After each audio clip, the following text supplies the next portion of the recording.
इस वीडियो की शुरुआत भाषा से करते हैं।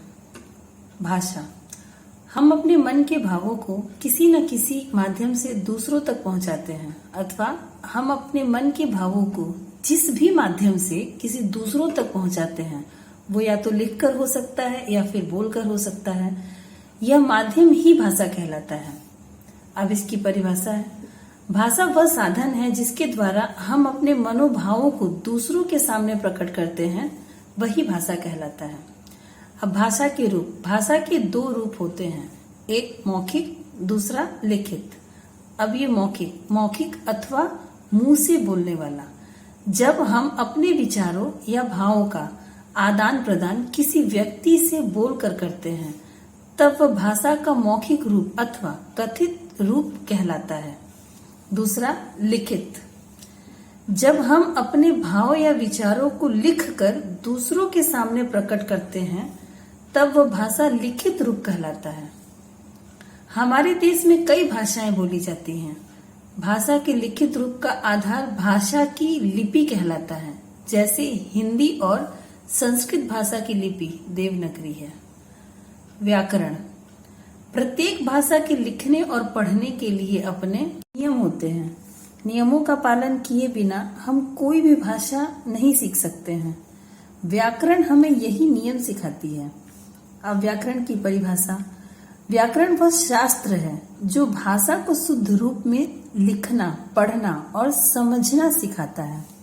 व्याकरण के भाग, व्याकरण के 3 भाग होते हैं, वर्ण विचार, शब्द विचार, वाक्य विचार। वर्ण विचार वह छोटी सी छोटी ध्वनि जिसके टुकड़े नहीं हो सकते वर्ण कहलाती है। वर्ण के 2 भेद होते हैं, स्वर जिसे इंग्लिश में हम वॉवेल कहते हैं, व्यंजन जिसे इंग्लिश में हम कॉन्सोनेंट कहते हैं। इसके बारे में मैं आगे वीडियो बनाऊंगी, नहीं तो अभी ये वीडियो बड़ा हो जाएगा। दूसरा शब्द विचार, प्रत्येक शब्द स्वर और व्यंजन के मेल से बनता है। स्वर और व्यंजनों के मेल से बनने वाले शब्दों का अपना अर्थ होता है। तीसरा है वाक्य विचार, जिस प्रकार स्वर और व्यंजनों के मेल से शब्दों का निर्माण होता है, ठीक उसी प्रकार शब्दों के मेल से वाक्य बनते हैं। जैसे शब्द है मेरा नाम श्वेता है। ये सब अलग अलग शब्द हैं, पर इन सब को जोड़ दिया जाए तो ये एक वाक्य हो जाएंगे।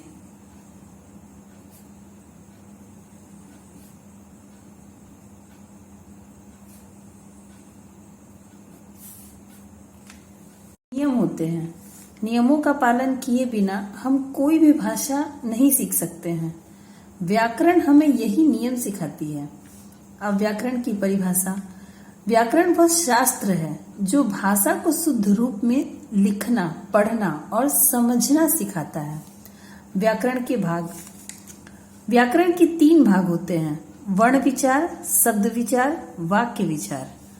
वर्ण विचार वह छोटी सी छोटी ध्वनि जिसके टुकड़े नहीं हो सकते वर्ण कहलाती है। वर्ण के 2 भेद होते हैं, स्वर जिसे इंग्लिश में हम वॉवेल कहते हैं, व्यंजन जिसे इंग्लिश में हम कॉन्सोनेंट कहते हैं। इसके बारे में मैं आगे वीडियो बनाऊंगी, नहीं तो अभी ये वीडियो बड़ा हो जाएगा।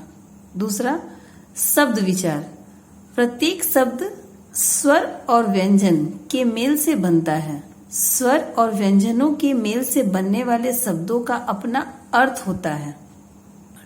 तीसरा है वाक्य विचार, जिस प्रकार स्वर और व्यंजनों के मेल से शब्दों का निर्माण होता है, ठीक उसी प्रकार शब्दों के मेल से वाक्य बनते हैं। जैसे शब्द है मेरा नाम श्वेता है। ये सब अलग अलग शब्द हैं, पर इन सब को जोड़ दिया जाए तो ये एक वाक्य हो जाएंगे।